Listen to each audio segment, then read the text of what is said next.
नमस्कार आदाब दोस्तों, मैं हूं Ayaz. A to Z India news पर ये ब्रेकिंग न्यूज़ आ रही है उत्तर प्रदेश के जनपद कासगंज के गंजडुंडवारा से, जहां एटा रोड पर प्राइवेट बसों का संचालन होता है और प्राइवेट बसों के संचालन के बाद यहां एक खबर सामने आ रही है।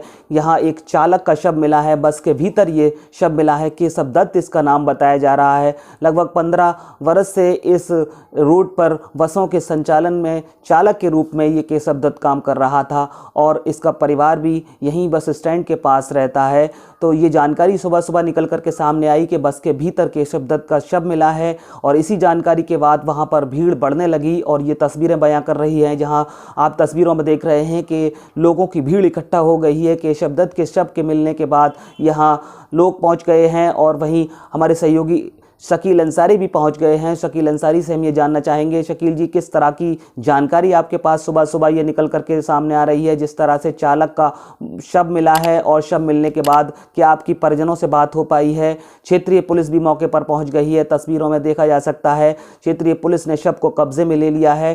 क्या जानकारी आपके पास है शकील जी?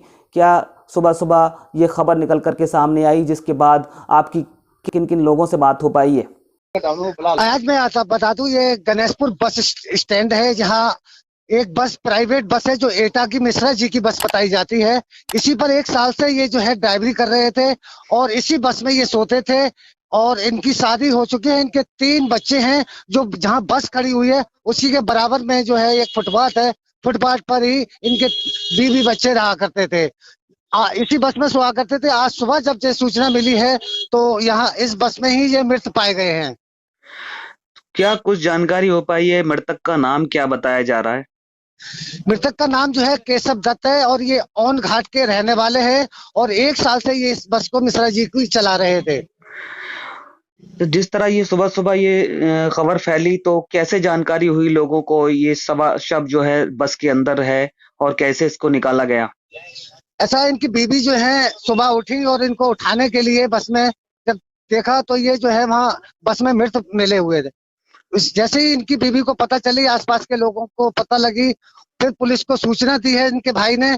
सूचना पर पुलिस यहाँ मौजूद है और पुलिस यहाँ पर यह गहराई से जांच कर रही है आखिर ये कैसे मृत्यु हुई है। लेकिन मैं आपको बता दूं यार, ये बस में जो बॉडी मिली है उसी में बस में एक जो है गमछा जो है जो उस एंगल होता है उसमें ये लटका हुआ गमछा मिला और जमीन पर, बस की जमीन पर ही ये बॉडी जो है मिली हुई थी। तो तस्वीरों के माध्यम से ये तस्वीर आपको हम दिखा रहे हैं उत्तर प्रदेश के कासगंज जनपद के गंजडुंडवारा के प्राइवेट बस स्टैंड पर प्राइवेट बस में एक चालक का शव मिलने से सनसनी फैल गई है और कहीं ना कहीं कासगंज जनपद के गंजडुंडवारा कोतवाली की पुलिस भी वहां पहुंच गई है और शव को कब्जे में ले लिया है। आप तस्वीरों में देख रहे हैं कि यहाँ भीड़ भी इकट्ठा हो गई है, क्योंकि ये बुधवार की सुबह सुबह ये खबर सामने आई है और सुबह सुबह खबर सामने आने के बाद प्राइवेट बस स्टैंड पर भीड़ का तांता बढ़ता जा रहा है और कहीं ना कहीं पुलिस ने शव को कब्जे में ले लिया है। मैं जानना चाहूंगा शकील जी, क्या परिजनों से आपकी बात हो पाई है? क्या लगता है परिजनों ने क्या बताया है? ऐसा परिवारजनों ने यही बताया था कि ये 1 साल से बसें यहाँ चला रहा था और अपने 3 बच्चों के साथ में गंडोनवारा में ही रह रहे थे और ये ऑन घाट है वहीं रहते थे और यहाँ घर पे इनका बहुत कम आना जाना था।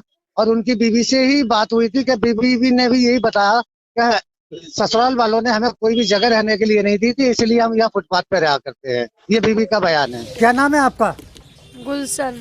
गुलशन, ये बताइए जो आपके जो पति हैं, क्या हुआ, क्या सूचना मिली आपको? ये कंडक्टर ने पिलाई थी इनके, मालिक से मोहब्बत हुआ तो कंडक्टर ने पिलाई थी सर। अच्छा, तो आपको कैसे पता लगी ये बस के अंदर? हमको सुबह पता लगी थी, जब हम लोग जगह थे सो के, जब हमने देखा था हमने सोची बस आई नहीं होगी। हम लोग सोते मरे होते हैं, हम सो रहे थे। ये कंडक्टर पता नहीं कितने खन गया है। तो यहाँ आप यही फुटपाथ पर ही रहती हैं, ससुराल नहीं रहती हैं? ससुराल में रहने नहीं देते घर वाले, हमें जगह नहीं दे रहे रहने के लिए। ससुराल वाले जगह नहीं देते? नहीं, गाली गुप्तार करते हैं, देवर वगैरह हमें निकाल देते हैं जब हम जहाँ रह रहे हैं दूसरे की जगह में। कितने बच्चे हैं आपके? 3 बच्चे हैं सर। कंडक्टर की शरारत है। किसी ने मारा है या क्या? कंडक्टर की शरारत है, कंडक्टर ने पिलाई थी। डेली पीते थे पर इतनी नहीं पीते थे। हाँ। कंडक्टर कौन है? बदन सिंह। वो कहाँ रहते हैं? वो भी ऑन घाट में रहता, अपनी बहन के घर। क्या नाम है आपका? धर्मेंद्र। ये बताइए, ये जो बस में जो है मृत पाए गए हैं, ये कौन थे आपके? ये हमारे मामा के लड़के हैं, इनका नाम केशव है और ये इसी रोड पर प्राइवेट बस चलाते हैं और इनके साथ में 1 महीना पहले मारपीट की गई है। तो हमें पूरी आशंका है कि इनको मार के लटका दिया है बस में, जिससे कि ये साबित हो कि इन्होंने आत्महत्या की है। ये पुलिस आ चुकी है यहाँ पर मौके पर, अपनी कार्रवाई कर रही है, उसके बाद में कुछ होगा। अच्छा ये बताइए, आप ये कब से बस चलाते थे? इनके करीब 15 साल हो गए, 15-20 साल से बस चला रहे हैं ये। तो ये जो बस चला रहे हैं गंजनवारा और एटा, ये किनकी बस है? ये अरविंद गुप्ता नाम है इनका, एटा में रहते हैं ये। कब से इनकी बस चला रहे हैं? इनकी बस तो मतलब कोई सी बस चलाते हैं, 5-6 15-20 बसें चलती हैं इसमें, इसी रोड पर 15-20 चलती हैं। तो कोई छोड़ देते हैं, कोई चलाते हैं, इसी तरीके चलाते रहते हैं, परमानेंट चलाते हैं।